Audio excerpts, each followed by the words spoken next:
ಅಕ್ರಮ ವೈದ್ಯರಿಗೆ ಕಡಿವಾಣ ಹಾಕುವಂಥ ಕೆಲಸ ಇವತ್ತು ಯುವ ಕರ್ನಾಟಕ ವೇದಿಕೆ ಮಾಡಬೇಕು ಅನ್ನೋಂಥ ಒಂದು ಆಗ್ರಹವನ್ನು ತಾಲೂಕು ಆಡಳಿತ ಮತ್ತು ಆರಕ್ಷಕ ಆಡಳಿತಕ್ಕೆ ಮತ್ತು ವೈದ್ಯ ಆಡಳಿತಕ್ಕೆ ಇವತ್ತಿನ ದಿನ 15 ದಿನ ಆಯಿತು, ಕಳೆದ 15 ದಿನ ಆಯಿತು. DHID ಇವತ್ತು ವೈದ್ಯಕೀಯ ಶಿಕ್ಷಣ ಸಚಿವರು ಬಂದಿದ್ದರು, ಅವರಿಗೂ ಕೂಡ ಮನವಿ ಸಲ್ಲಿಸಿದೆ. ಇಂದು ಚಿಂಚೋಳಿ ಮತಕ್ಷೇತ್ರದ ಕಾಳಗಿ ತಾಲೂಕಿನಲ್ಲಿ ಯುವ ಕರ್ನಾಟಕ ವೇದಿಕೆ ವತಿಯಿಂದ ಮಾನ್ಯ ಜಿಲ್ಲಾಧಿಕಾರಿಗಳಿಗೆ ನಕಲಿ ವೈದ್ಯರ ವಿರುದ್ಧ ಕ್ರಮ ಕೈಗೊಳ್ಳುವಂತೆ ಮನವಿ ಸಲ್ಲಿಸಲಾಯಿತು. ಯಾವುದೇ ಪದವಿ ಇಲ್ಲದೆ ಸರ್ಕಾರದಿಂದ ಮಾನ್ಯತೆ ಪಡೆಯದೆ ನಕಲಿ ಕ್ಲಿನಿಕ್ ಸ್ಥಾಪಿಸಿರುವ ನಕಲಿ ವೈದ್ಯರ ಸಾಕ್ಷಿ ಸಮೇತ ಯುವ ಕರ್ನಾಟಕ ವೇದಿಕೆ ಪಟ್ಟಿ ಮಾಡಿದೆ.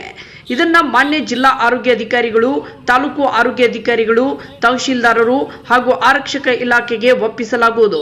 ಅಂತಹ ವೈದ್ಯರ ವಿರುದ್ಧ ಕೂಡಲೇ ಕಾನೂನು ಕ್ರಮ ಕೈಗೊಳ್ಳಬೇಕು ಎಂದು ಮನವಿ ಸಲ್ಲಿಸಲಾಯಿತು. ಈ ವೇಳೆ ಯುವ ಕರ್ನಾಟಕ ವೇದಿಕೆ ಜಿಲ್ಲಾ ಮುಖಂಡರು ಮತ್ತು ಚಿಂಚೋಳಿ ಮತಕ್ಷೇತ್ರದ ಅಧ್ಯಕ್ಷರು ಆಗಿರುವ ಸಚಿನ್ ಚೌಹಾಣ್ ಕಾಳಗಿ ತಾಲೂಕು ಅಧ್ಯಕ್ಷರು ಸಚಿನ್ ಸಿ ರಾಠೋಡ್, ಉಪಾಧ್ಯಕ್ಷರು ಶೇಖರ್ ನಾಟಿಕಾರ್, ವಿಕ್ರಮ್ ಚೌಹಾಣ್, ಅವಿನಾಶ್ ರಾಠೋಡ್, ಸಚಿನ್ ರಾಠೋಡ್, ಆಕಾಶ್ ರಾಠೋಡ್ ಹಾಗೂ ಹಲವು ಯುವ ಕರ್ನಾಟಕ ವೇದಿಕೆ ಕಾರ್ಯಕರ್ತರು ಉಪಸ್ಥಿತರಿದ್ದರು. ವರದಿ ಮಾರುತಿ ತಗಲುತಿಪ್ಪಿ, ಭೀಮವಾದ ನ್ಯೂಸ್, ಗುಲ್ಬರ್ಗಾ.